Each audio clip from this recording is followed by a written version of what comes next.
आए हैं उन पर थोड़ा हम प्रकाश डाल दें। किसी ने कहा है कि महाराज जी हमें ठाकुर जी को शयन कैसे कराना चाहिए? क्या हमें स्वयं ठाकुर जी की सैया पर सुलाना चाहिए या हमें केवल उनकी सैया सजानी चाहिए और यह भाव रखना चाहिए कि वह स्वयं सैया पर विराजेंगे? क्योंकि हमारी मैया कहती है कि ठाकुर जी पर ब्रह्म परमात्मा है, उनको सैया पर नहीं सुलाना चाहिए। ऐसी बात नहीं है। आपके ठाकुर जी की जो स्वरूप है वो कितना बड़ा है उस पर निर्भर करता है। यदि बहुत अद्भुत स्वरूप है ठाकुर जी का, ज़्यादा उनको ले जाने लाने में 2-3 लोगों का भार लगता है तो फिर सैया सजा देनी चाहिए, ठाकुर जी स्वयं पौड़ जाएंगे।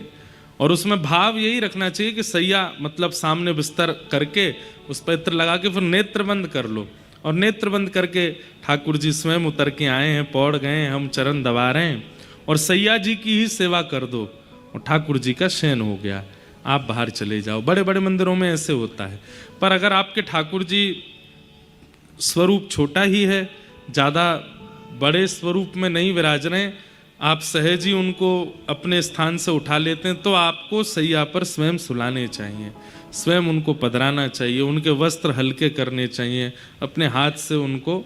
सीधी बात है, छोटा बालक होता है तो माँ अपने आप सुलाती है, जैसे ही बड़ा हो जाता है, योग्य हो जाता है, तो मैया बस बिस्तर तैयार करती और अपने आप सो जाते हैं जाके। ठीक वैसे ही, और ये बात जो माता जी आपकी कह रही हैं, जिनका प्रश्न है कि माँ कहती हैं कि वो परब्रह्म हैं, तो फिर परब्रह्म घर में क्यों बैठे हैं आपके? रहने दो उनको, तो वैकुंठ में ही रहने। तो जब घर लाए हैं ठाकुर जी को, घर पे विराजमान किया है, तो फिर उनके प्रति समस्त वो भावनाएं होनी चाहिए जो एक पारिवारिक सदस्य के प्रति होती हैं। तो फिर सेवा ही क्या? अगर वो परब्रह्म है और आप उनको परब्रह्म मान के और कोई सेवा का क्रम नहीं करते, तो फिर सेवा क्यों पधराई घर पर? सेवा पधराने का घर पर तात्पर्य क्या है? जितना समय हम संसार के व्यवहार में व्यस्त निकाल देते हैं, उतना समय हम ठाकुर जी के साथ निकालें, इसलिए सेवा आती है घर पे। ठाकुर जी को घर पर इसलिए नहीं विराजमान किया कि निर्विघ्नता से हमारा घर चलता रहे, परिवार चलता रहे, नहीं, ताकि हम व्यस्त रहें उनकी सेवा में, उनको सुलावें, उनको जगावें, तैयार करें, श्रृंगार करें, पाठ सुनावें, अनुष्ठान करें, अर्चन करें, वंदन करें, माला पहनावें, इत्र लगावें, पूरी ठाकुर जी की अष्टयाम सेवा करें। इसलिए तो ठाकुर जी पधराए घर पर, इसी भाव से ठाकुर जी की सेवा घर में पधराई है। तो फिर परब्रह्म वाली बात ये ठीक नहीं है, आपको ठाकुर जी की सेवा का विस्तार करना चाहिए। भाव आया है कि वो गिरिराज जी से ठाकुर जी का स्वरूप लेकर के यहाँ आए हैं। हमारी गिरिराज जी में ऐसी भावना है कि गिरिराज जी के स्वरूप को गिरिराज जी से बाहर नहीं ले जाते, और ये बात निश्चित सत्य है कि गिरिराज जी के स्वरूप को गिरिराज जी से बाहर नहीं ले जाते हैं।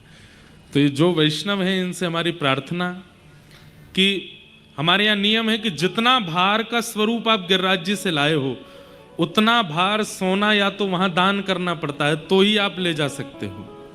और अगर उतने भार का स्वर्ण या भाव आप नहीं रख पा रहे हैं, तो आपको गिरिराज जी पुनः वापस गिरिराज जी की तलेटी में विराजमान कर देने चाहिए। क्योंकि श्री गिरिराज जी कौन हैं? ये हिमालय के पुत्र हैं, और ये हिमालय में विराजमान रहते हैं। हिमालय से उनका आगमन हुआ है, और वो ब्रज में ब्रजवासियों पर कृपा करने के लिए, ब्रजवास करने के लिए श्री गिरिराज जी आए हैं। हिमालय का एक अंश आया है, वो ब्रज से दूर नहीं जाना चाहते, इसलिए कृपा करके उनको ब्रज में ही रहने देना चाहिए, वहां से दूर नहीं करना चाहिए, ऐसी भावना है। कल हम लोग गोवर्धन पूजा का श्रवण कर रहे थे।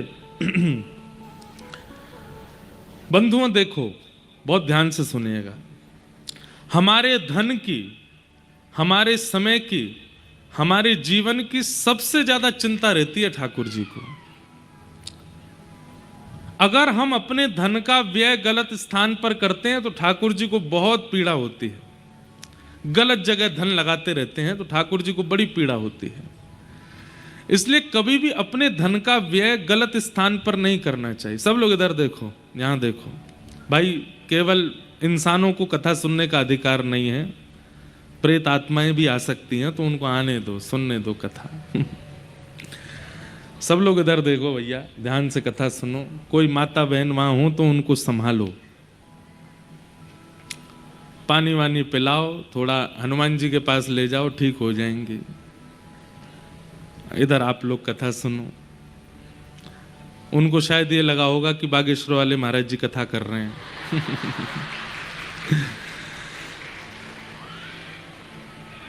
ठाकुर जी मंगल करें, कृपा करें, सब स्वस्थ रहें, मंगलमय रहें। तो हम क्या बता रहे थे, हमारी बात सुनो, इधर सुनो, कथा सुनो। तो भाव ऐसा है कि हमारे द्वारा असदव्यय जब किया जाता है तो ठाकुर जी को बड़ी पीड़ा होती है। असदव्यय कैसे कैसे? ठाकुर जी को तो पूजते नहीं, ठाकुर जी को तो वंदन करते नहीं, पर जगह जगह छोटे छोटे क्रियाओं में अपने पैसे खर्च करते हैं। यहां पर ये करवाने से घर में ऐसा हो जाएगा, यहां ये करने से ऐसा हो जाएगा, इनको भी पूज आओ, उनसे ऐसा हो जाएगा, उनको भी पूज लो, ऐसा हो जाएगा। प्रणाम सबको करो, वंदन सबको करो, सिर सबके सामने झुकाओ, पर हृदय में स्थान एक को ही दीजिए। हृदय में एक के अलावा किसी अन्य का प्रवेश नहीं होना चाहिए। ब्रजवासियों को ठाकुर जी प्राप्त हैं, साक्षात ठाकुर जी आ गए उनके पास, फिर भी ब्रजवासी इंद्र की पूजा करते हैं। ठाकुर जी को यह बात प्रिय नहीं लगती, शोभा नहीं देती। ठाकुर जी कहते हैं जब साक्षात परमात्मा तुम्हारे पास आ गए हैं तो तुम कहां इधर उधर भटक रहे हो। इसलिए ठाकुर जी ने श्री गिरिराज जी की शरण ग्रहण करवाई, क्योंकि हमारे द्वारा किया गया धन का असद व्यय ठाकुर जी को प्रिय नहीं लगता, समय का असद प्रयोग ठाकुर जी को प्रिय नहीं लगता। इसलिए हमारी प्रार्थना सब जगह मत जाया कीजिए, अपने इष्ट निर्धारित कीजिए और उन इष्ट पर पूर्ण विश्वास कीजिए और उन इष्ट को सर्वांगीण मान करके उनको वंदन करते रहो। अब इसमें एक प्रश्न आता है कि कई लोग महादेव के उपासक रहे, पर आजकल पता नहीं क्या हुआ, कथाएं सुन के या किसी भाव से अब उनके जीवन में कृष्ण भक्ति आ गई, तो उनको ऐसा लगता है कि हमने अपने इष्ट के प्रति द्रोह किया कि पहले महादेव की पूजा की, अब हम ठाकुर जी के प्रति आ गए। पंच देवों के नाम सुन लीजिए, गणेश जी और गणेश जी के जितने भी स्वरूप हैं वो, महादेव और महादेव के जितने भी रुद्र स्वरूप हैं वो, उनमें हनुमान जी भी आते हैं, सूर्य और सूर्य के जितने भी प्रकार हैं वे, वैष्णो देवी, योग माया और उनके जितने भी स्वरूप हैं वो, और नारायण। इन पंच के अलावा जो भी हैं वो सब देव स्वरूप हैं। उनको आप वंदन कर सकते हो, उनको आप प्रणाम कर सकते हो, पर अपने इष्ट स्वरूप में विराजमान चित्त में नहीं कर सकते। अब आप इंद्र की पूजा करते हैं, वरुण की पूजा करते हैं, आप सूर्य की पूजा, चंद्रमा की पूजा करते हैं, आप अन्य अन्य पूजा सबकी कर सकते हैं, पर चित्त में इष्ट एक ही होने चाहिए और वो इष्ट निर्धारित होने चाहिए, उन पर पूर्ण विश्वास होना चाहिए। यदि आप हर महीने अपने इष्ट बदलते रहते हैं तो कहीं ना कहीं उसका दोष आएगा जीवन में। अब रही बात इन पांचों की, तो इन पांचों का वंदन समान माना जाता है। अब आप महादेव के उपासक हैं, आप नारायण के उपासक हैं, आप सूर्य के उपासक हैं, आप गणपति के उपासक हैं, आप देवी के, तो इसमें कोई दोष नहीं है। आप महादेव की जगह कभी ठाकुर जी को अगर वंदन कर लेंगे तो महादेव नाराज नहीं होंगे बल्कि प्रसन्न होंगे। शिव द्रोही मम दास कहावा, सो नर सपने हूं मोहे न पावा। प्रभु श्री राम कहते हैं कोई शिव से द्रोह करता है और मेरी पूजा करता है, वो स्वप्न में भी मेरा दर्शन नहीं कर पाएगा, लेकिन शिव से भी उतनी प्रीति करता है, मुझसे भी उतनी प्रीति करता है, निश्चित है मैं उससे सदा प्रसन्न रहता हूं। इसलिए कई बार शंकर जी की आराधना करने वालों को वृंदावन कृष्ण प्रिय लगने लग जाते हैं। ये तो शंकर जी का वरदान है, महादेव प्रसन्न होते हैं तब वृंदावन की भक्ति प्रदान करते हैं, इसलिए उसमें दोष बुद्धि मत रखो। देवी जब आपकी सेवा पूजा से अत्यंत प्रसन्न हो जाती हैं, अत्यंत आनंदित हो जाती हैं, तो वृंदावन रस रीति है। वृंदावन भक्ति नहीं है, रस रीति है, वो रस है। और उस रस की प्राप्ति ये देवता ही करवाते हैं, ये देवी ही करवाती हैं। ये प्रसन्न हो जाते हैं तो वृंदावन की ओर मोड़ देते हैं आपको। इन पंच के अलावा जो अन्य देवी देवता हैं, उनके प्रति आपको निष्ठा रखनी चाहिए, श्रद्धा रखनी चाहिए, पर इष्ट रूप में तो इन पंच को ही स्वीकार। और इन पंच के जो रूप हैं, जैसे नारायण है, अब नारायण के 24 अवतार, महादेव है तो महादेव के जितने स्वरूप, गणपति के जितने प्रकार हैं, देवी के जितने स्वरूप हैं, और सूर्य के जितने प्रकार, जैसे सूर्य के प्रकार चंद्रमा भी है, सूर्य के प्रकार तारामंडल भी हैं, सबको वंदन। ब्रजवासी क्या कर रहे हैं? इंद्र की पूजा करते हैं। इंद्र देवता हैं, मतलब सीधी बात अगर स्पष्ट रूप से कहें तो आप प्रधानमंत्री को पूछते नहीं है, उसके पीए के आगे पीछे घूमते रहते हैं, भैया अरे आप तो बड़े बढ़िया हैं, आप तो बड़े श्रेष्ठ हैं, आप तो ऐसे हैं। अरे भाई, सीधे प्रधानमंत्री से जब आपका संपर्क है तो उन्हीं से बात करो। उनके नीचे कार्यकर्ताओं से आपको इतनी लगने की क्या आवश्यकता है? ठीक वैसे ही ये तो कार्यकर्ता गण है, कार्यकर्ता गणों को तो केवल प्रणाम करना चाहिए, उनको तो केवल वंदन करना चाहिए। अपना संपर्क तो प्रधान से होना चाहिए। ब्रजवासी इंद्र की पूजा करते हैं। ठाकुर जी बोले मैं मिल गो फिर भी इंद्र की पूजा करें, लेकिन ये मुंह को जय जय माने भी तो ना है, तो कहा करूं? ठाकुर जी कहते हैं मैं भगवान हूं, मेरी पूजा करो। ब्रजवासी कहें लाला दोबारा बोलियो कौन है? बोले भगवान हूं। बोले मोह दोनों आवे ना, तू भगवान है? तब ठाकुर जी बोले मुझे तो पूजेंगे नहीं, तो मेरा ही सब्स्टिट्यूट है, मेरा ही स्वरूप है गिरिराज जी, उनकी पूजा करवाता हूं। तब ठाकुर जी ब्रजवासियों को लेकर के गिरिराज जी गए और श्री गिरिराज बाबा के पूजन करवाया, परिक्रमा करवाई, अर्चना करवाई, 56 भोग लगवाए, और स्वयं ही एक और रूप धारण करके, चतुर्भुज रूप धारण करके श्री गिरिराज जी पर प्रकट हो गए। बोलो गोवर्धन नाथ की।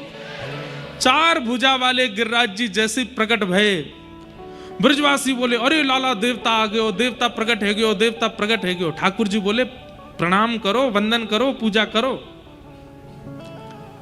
सब ब्रजवासियों ने जाके पूजा करी।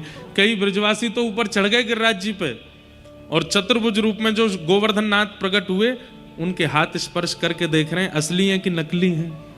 ये असली देवता तो है।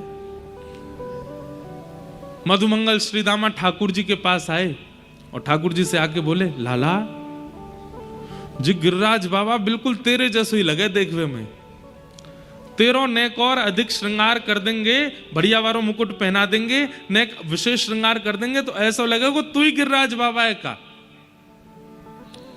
तेरी और गिरिराज बाबा की शक्ल बड़ी मिले। और ठाकुर जी तो प्रकट हो गए एक और रूप में।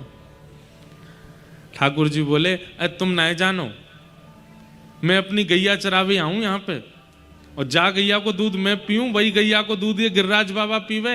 एक ही गैया के दूध पीवे के बजे थे हम दोनों को चेहरा मिले।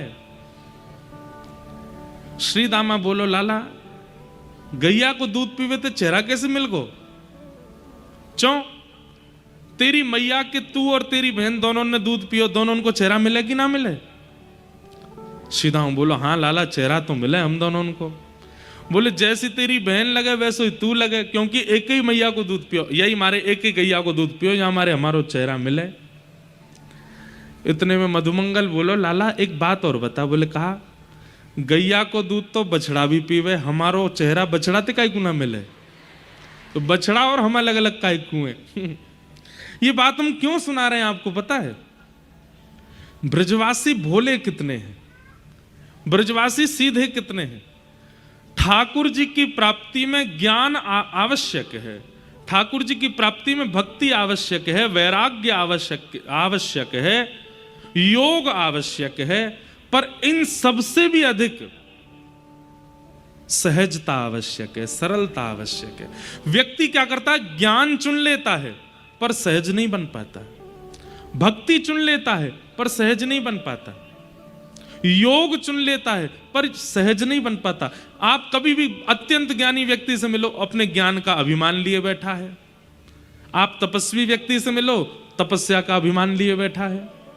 आप योगी व्यक्ति से मिलो, वो योग का अभिमान लिए बैठा है। इसीलिए भगवत प्राप्ति नहीं हो पाती। लेकिन आपके पास ज्ञान नहीं है, भक्ति नहीं है, योग नहीं है, वैराग्य नहीं है, लेकिन सहजता है, सरलता है, सीधापन है, ठाकुर जी मिल जाएंगे। सीधी बात, घर आए मेहमान को सब्जियां परोस दी, घर आए मेहमान को दाल परोस दी, घर आए मेहमान को मिष्ठान दे दिया, लेकिन रोटी नहीं परोसी, पेट कैसे भरेगा उसका? हम ज्ञान मार्ग चुन लेते हैं। ज्ञान मार्ग सब्जी है, वैराग्य मार्ग भी सब्जी है, योग मार्ग मिष्ठान है, लेकिन भूख की निवृत्ति तो सहजता, सरलता रूपी रोटी से ही होती है। वो हम लेते नहीं है। सरल बनो। नित्य ठाकुर जी के आगे हाथ जोड़ के एक प्रार्थना किया करो, क्या? ठाकुर जी हमें सरल बना दो। हम बहुत आडंबर में आ चुके हैं, हम बहुत दिखावा करने लगे हैं, हम बहुत असहज हो गए हैं, हमें सरल बना दीजिए। नित्य ठाकुर जी से प्रार्थना किया करो, सहज बने हम, सरल बने हम। बचपन में जब हम स्कूल जाते थे तो स्कूल में एक प्रेयर होती थी, हमको मन की शक्ति देना, मन विजय करे, दूसरों की जैसे पहले खुद को जय करे। जब हम ये प्रेयर गाते थे तो बच्चे स्कूल में कहते, बोले प्रेयर में क्या सिखाते? बोले क्या सिखाते? बोले टीचर को बाद में गुड मॉर्निंग करो, पहले खुद को कर लो। माता पिता को बाद में प्रणाम करो, पहले खुद के पांव छू लो। ये अर्थ नहीं है उसका। अर्थ क्या है? स्वयं पहले सुधार लीजिए, स्वयं को पहले सहज बना लीजिए, स्वयं को पहले योग्य बना लीजिए, फिर दूसरों की योग्यता देखिए, दूसरों की योग्यता पर जय जय करिए। हमारी तो बस एक ही प्रार्थना है, भक्ति पथिकों के अंदर कोई गुण हो चाहे ना हो, सहजता होनी चाहिए, सरलता होनी चाहिए। हमने जब दीक्षा देना प्रारंभ किया तो 5 अपने नियम बताए शिष्यों को करने के लिए, और उसमें सबसे पहला नियम क्या था? अगर मुझे पता चला कि मेरे द्वारा दीक्षित शिष्यों ने किसी अन्य आचार्य का अपराध या अपमान या गलत शब्द, गलत भावना रखी है, उसी दिन हम अपने शिष्य का त्याग कर देंगे। आप अन्यों की निंदा नहीं कर सकते, आप दूसरों की अवहेलना नहीं कर सकते, आपको सबको प्रणाम करना है, चाहे वो आचार्य जैसे हैं, सबको वंदन करना है, क्योंकि वंदन सहजता सिखाती है। दूसरों के आगे झुकना, इससे सहजता आती है। आप कोई छोटे थोड़ी हो जाओगे किसी को प्रणाम कर लोगे तो। कई लोगों को हमने देखा है वो प्रणाम करने में संकोच करते हैं। क्यों? प्रणाम कीजिए, वंदन कीजिए, सबको आगे झुकिए, उससे सहजता आती है, सरलता आती है। सबसे व्यक्तिगत मिल नहीं पाते, पर सत्य बताएं, इच्छा बहुत होती है कि सबसे मिलें, सबकी बात सुने, सबके पास बैठें, सबके। लेकिन अब मिलने वाले आ गए 100 लोग, 100 में से 80 लोगों की इच्छा तो केवल फोटो खिंचाने की है, ना उनको बात करने का है, ना उनको कोई जिज्ञासा है, ना उनकी कोई इच्छा है। उनका इच्छा तो केवल एक है, फोटो खिंच जाए महाराज जी के संग। और फोटो खिंचाने के चक्कर में कभी पैर भी धर देते हैं, कभी कोहनी भी मार देते हैं। आज तो कईयों ने बाल भी खींच लिए, वो तो बढ़िया हमारे असली बाल हैं। कई लोग जिनके असली नहीं है, वो अगर हमारी जगह होते तो क्या ही होता पता नहीं। सहज बनो, सरल बनो, दीन बनो, धन्यता चित्त में लाओ, क्योंकि भगवत प्राप्ति के लिए ये अति आवश्यक गुण है। हां, आपकी इच्छा अगर भगवत प्राप्ति की नहीं है, आप बस अपना जीवन आनंद से जीना चाहते हो, ठाकुर जी मिले नहीं मिले इसकी कोई चिंता नहीं है, तो आप चाहे जैसे रहो, ज्ञान मार्ग में रहो, भक्ति मार्ग में रहो, वैराग्य मार्ग में रहो, बिल्कुल सहज मत रहो, असहज रहो, सब चीजों में श्रेष्ठ प्राप्त हो जाओ, अत्यंत ज्ञानी हो जाओ, अत्यंत योगी हो जाओ।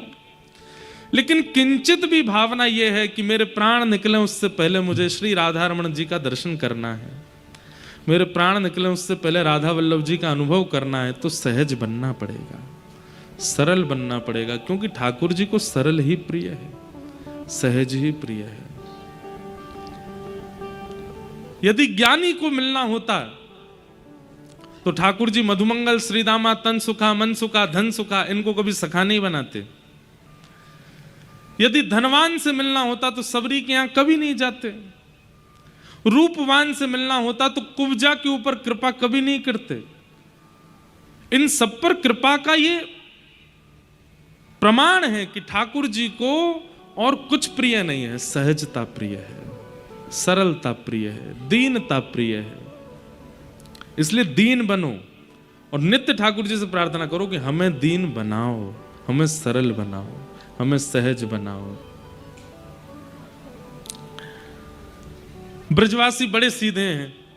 अब हम आप सब लोग होते और हमारे सामने अगर ठाकुर जी चार भुजा धारण करके प्रकट हो गए होते, हम इतने चतुर हैं, हम पहचान जाते कि ठाकुर जी ही प्रकट हुए हैं। पर ब्रजवासी इतने भोले हैं, ठाकुर जी तो कह रहे हैं लाला देवता प्रकट भयो, तेरे जैसो ही दिख रहा है। और ठाकुर जी भी सरलता में कह रहे हैं एक एक गैया को दूध पियो या हमारे चेहरा मिल लो। तो ब्रजवासी मान भी गए। सरलता।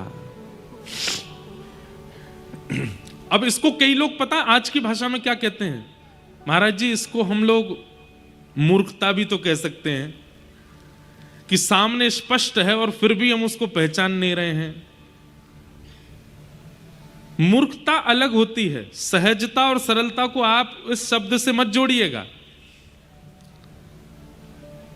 कबीरदास, उनकी पत्नी का नाम संभवतः जिझाई नाम था उनकी पत्नी का।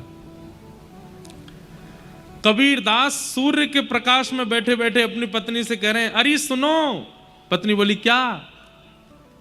मुझे सुई में धागा डालना है, दिख नहीं रहा है, थोड़ा दिया लेके आना।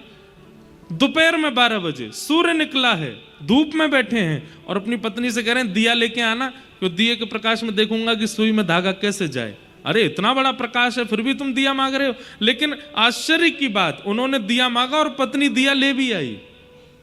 क्यों? सरल है, सहज है, अपने पति की बात पर इतना भरोसा और इतना विश्वास है। कबीरदास किसी को दिखा रहे थे कि देखो मेरी पत्नी कैसी, सूर्य का प्रकाश है, मैं दिया मांगूंगा ले आएगी, पूछेगी नहीं कि दिया क्यों चाहिए। ऐसी सरलता सहजता हम में नहीं। हमारा दिमाग इतना चतुर बन चुका है कि हम ठाकुर जी प्रकट हो भी गए तो उनका भी रियलिटी चेक कर लेंगे एक बार, ये हैं भी कि नहीं। हम इतने खतरनाक चतुर बन चुके हैं। चतुर शिरोमणि है, चतुर भी नहीं है। इसलिए ठाकुर जी मिल नहीं रहे हमको। सहज बनो, सरल बनो। और एक और बात सुनो, हम आपको व्यास मंच से बोल रहे हैं, हमारी जिम्मेवारी बन जाती है इसलिए बोल रहे हैं। अगर कोई आप इस बात को सुनकर के अपने बगल वाले से कहे भैया बात सुन लो लेकिन सहज बनना नहीं, सरलता का जमाना नहीं है, संसार बहुत खतरनाक है, यहां चतुर बन के रहना ही पड़ेगा। हमारी बात मान करके अगर आपने सहजता और सरलता अपने जीवन में ला दी तो संसार की चतुराई से आपको अपने आप बचाने की आवश्यकता नहीं, ठाकुर जी बचाएंगे आपको। एक स्वाभाविक बात है, मां को पता है मेरे 2 बेटे, एक विद्वान है, एक जानकार है, चतुर है, और एक बहुत सीधा है।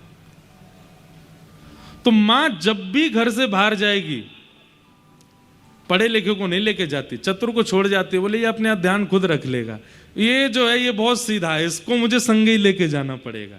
ऐसे ही पिता मां है।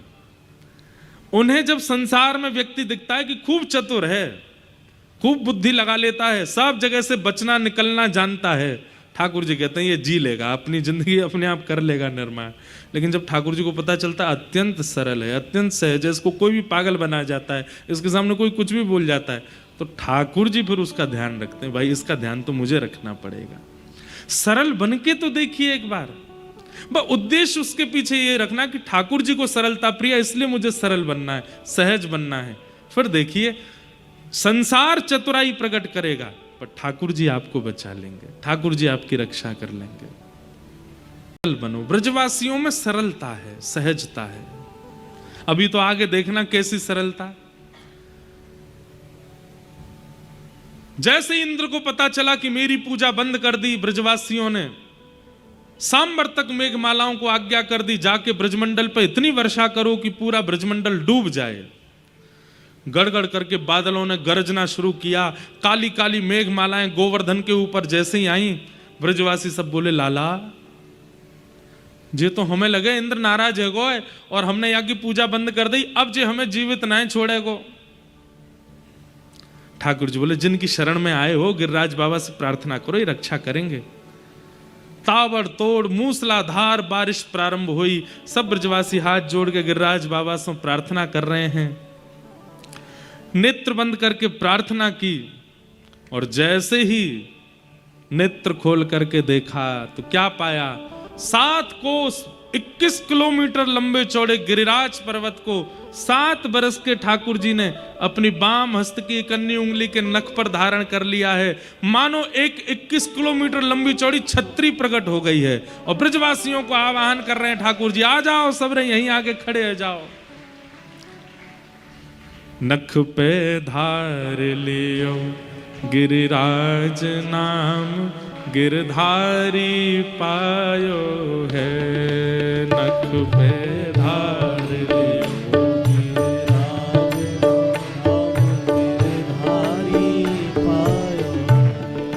नख पे धार लियो गिरिराज नाम, गिरधारी पायो है। गाइए नख पे धार लियो गिरिराज नाम, गिरधारी पायो। हमारे ब्रज का रसिया है, जैसे आपके बुंदेलखंड में भी कुछ गाते हैं, सब जगह की प्रसिद्ध गायन की एक शैली होती है। ये हमारे ब्रज के रसिया हैं, ठाकुर जी को बहुत प्रिय लगते हैं, इसलिए हमारी प्रार्थना करताल बजा के सब लोग गाओ, बड़े सरल हैं। नख पे धार लियो गिरिराज नाम, गिरधारी पायो है।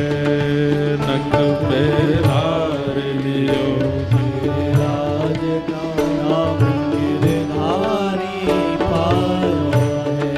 हाँ धारी पायो है नाम, गिरधारी पायो है। हाँ धारी पायो है नाम, गिरधारी पायो है। अरे हाँ धारी पायो है नाम, गिरधारी पायो है।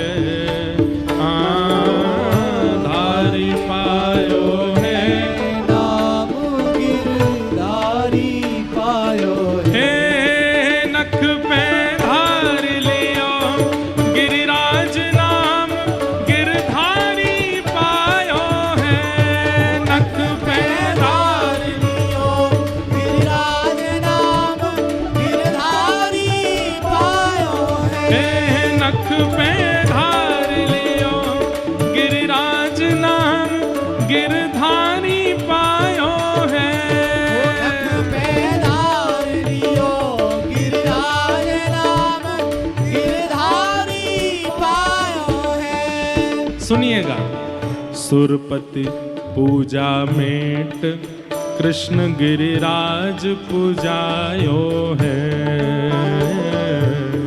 सुरपति पूजा मेट कृष्ण गिरिराज पूजायो।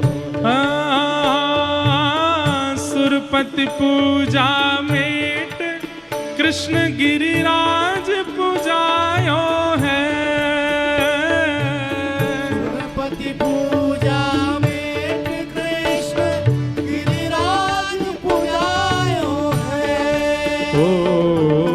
सवा लाख मण सामग्री को भोग लगायो है। हाँ सवा लाख मण सामग्री को भोग लगायो। हमारे ब्रज के साहित्य में वर्णन है कि ब्रजवासियों ने कितना भोग लगाया। 56 भोग में बोले गिरिराज पर्वत जितना ही लंबा चौड़ा प्रसाद का पर्वत प्रकट हो गया सामने। 2 पर्वत प्रकट हो गए, एक तो गिरिराज जी, दूसरे प्रसाद का पर्वत। 1.25 लाख मन सामग्री उसका भोग लगा है। सवा लाख मन सामग्री को भोग लगायो है। ओ सवा लाख मन सामग्री को भोग लगायो। हे नख पे धार लियो गिरिराज नाम गिरधारी पायो है। नख पे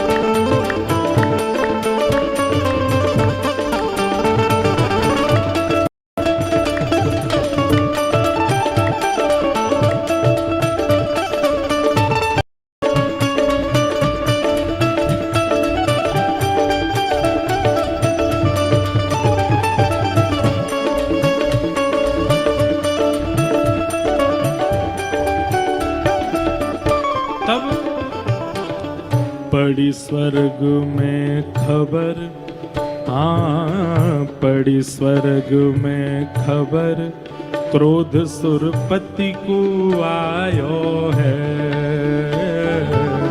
पड़ी स्वर्ग में खबर, क्रोध सुरपति को आयो है। हाँ पड़ी स्वर्ग में खबर, क्रोध सुरपति को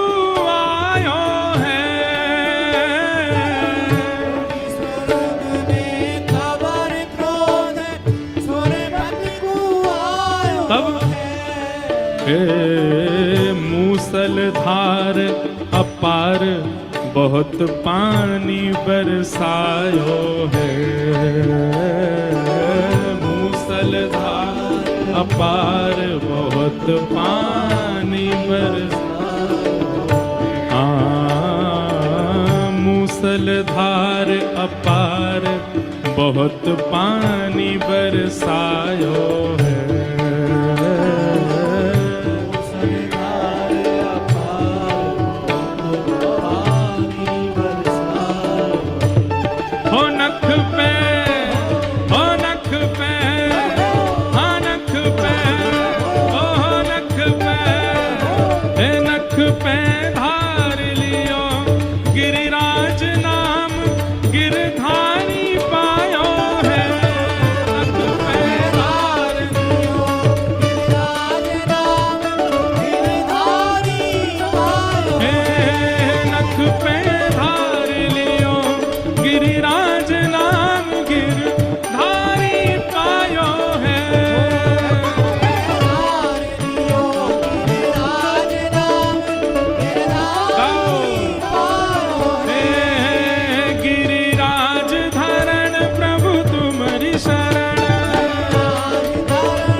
गिरिराज धर